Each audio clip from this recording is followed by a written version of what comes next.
দীর্ঘ কর্মজীবনের শেষে একজন শিক্ষকের বিদায় সবসময়ই বেদনা ও ভালোবাসার এক মিশ্র অনুভূতি নিয়ে আসে। সম্প্রতি লালমনিরহাটের উত্তর বিছন্দেই সরকারি প্রাথমিক বিদ্যালয়ের প্রধান শিক্ষকের অবসরজনিত বিদায় অনুষ্ঠানটি তেমনই এক আবেগঘন দৃশ্যের অবতারণা করেছে। অনুষ্ঠানের শেষ পর্যায়ে প্রিয় শিক্ষককে রাজকীয় বিদায় জানাতে প্রস্তুত করা হয়েছিল সুসজ্জিত ঘোড়ার গাড়ি। ফুলে বেলুনে সাজানো সেই ঐতিহ্যবাহী গাড়িতে চড়ে বিদ্যালয় প্রাঙ্গণ থেকে নিজ বাড়ির পথে রওনা হয়েছিলেন প্রধান শিক্ষক। পথের দুধারে দাঁড়িয়ে এলাকাবাসী ও শিক্ষার্থীরা হাত নেড়ে তাদের প্রিয় শিক্ষককে বিদায় জানানোর সময় অনেকেই অশ্রুসিক্ত হয়ে পড়েন। দোয়ার ভান্ডার চেয়ে নেব যে আল্লাহ তাদের জন্য দীর্ঘায়ু দান করিও, চাকরি জীবন যেন সুন্দরভাবে আমার মতো শেষ করতে পারেন। আমি আপনাদের সন্তানদেরকে পড়াইতে গিয়ে আমি মাঝে মাঝে কৌতুকও করছি, ভালো কথাও বলছি, নীতি নৈতিকতার কথাও বলছি, ধর্মীয় ব্যাপারেও তাদেরকে কিছুটা শিক্ষা দিতে চেষ্টা করেছি যাতে তারা আদর্শ মানুষ হতে পারে। এই জন্য আমি আপনাদের বাচ্চাদেরকে মাঝে মাঝে ব্যত্যাঘাত অথবা করতে পারি।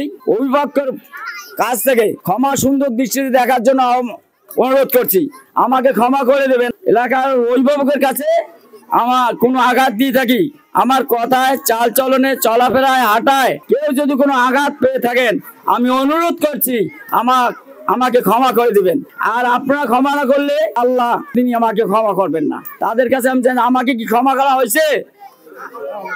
প্রধান শিক্ষক ইসমাইল হোসেনের বিদায় উপলক্ষে বিদ্যালয় প্রাঙ্গণে এক বর্ণাঢ্য অনুষ্ঠানের আয়োজন করা হয়। প্রিয় শিক্ষককে বিদায় জানাতে এসে বর্তমান ও প্রাক্তন শিক্ষার্থীদের চোখে ছিল জল। শিক্ষার্থীরা বলেন, ইসমাইল হোসেন স্যার শুধু একজনই শিক্ষক নন, তিনি ছিলেন তাদের জীবনের এক অনন্য আলোকবর্তিকা। তার জীবনাদর্শ ও নিষ্ঠা শিক্ষার্থীদের অনুপ্রাণিত করেছে সত্য ও সৎ পথে চলতে। ইসমাইল স্যার সুস্থ শরীরে সুস্থভাবে ওনার কর্মময় জীবনের সমাপ্তি টানলেন।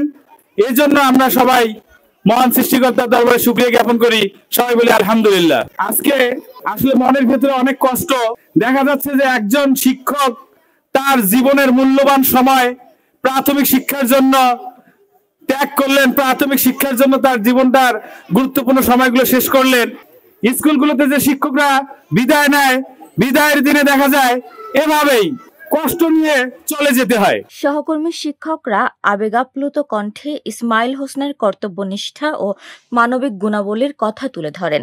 তার চলে যাওয়া বিদ্যালয়ের জন্য এক অপূরণীয় শূন্যতা সৃষ্টি করবে বলে জানান তারা। এলাকার গণ্যমান্য ব্যক্তিরাও এই আয়োজনে উপস্থিত ছিলেন। তারা বলেন, একজন প্রকৃত শিক্ষক সমাজের হৃদয়ে কতটা গভীর স্থান দখল করতে পারে, আজকের এই আবেগঘন বিদায় তারই প্রমাণ। ইসমাইল স্যারের যে অবদান এই প্রাথমিক শিক্ষা ডিপার্টমেন্টে 32 বছরের, সেটা আসলেই অনেক গুরুত্বপূর্ণ অবদান রেখেছেন। উনি যে বিদ্যালয়ে গিয়েছেন চেষ্টা করছেন প্রাথমিক শিক্ষার লেখাপড়ার মান বৃদ্ধি করা যায় কিভাবে, এবং আমাদের প্রাথমিক শিক্ষার ক্ষেত্রে একটা বৃত্তি পরীক্ষা যে ছিল সেটা কিন্তু উনি যে বিদ্যালয়ে গিয়েছেন সেই বিদ্যালয়ে কিন্তু সেই বৃত্তি পরীক্ষাটা বৃত্তি মনে করেন যে ছিনিয়ে নিয়েছেন বা অর্জন করেছেন। আজকের অনুষ্ঠানে বিভিন্ন বিদ্যালয় থেকে যে আসছেন, স্যারের এই গুণ বা অবদান বা স্যারের প্রতি যে কৃতজ্ঞতা সেটার ক্ষেত্রে যে আমরা দেখানোর জন্য এটা কিন্তু আমরা স্যারের কাছে এসেছি। ঘোড়ার গাড়িতে চড়ে প্রধান শিক্ষকের এই বিদায় কেবল একটি কর্মজীবনের সমাপ্তি নয়, বরং একজন আদর্শ শিক্ষকের প্রতি ছাত্রছাত্রী, সহকর্মী ও সমাজের গভীর শ্রদ্ধা ও ভালোবাসার এক অনন্য দৃষ্টান্ত। উপমা রায়, সোনালী নিউজ।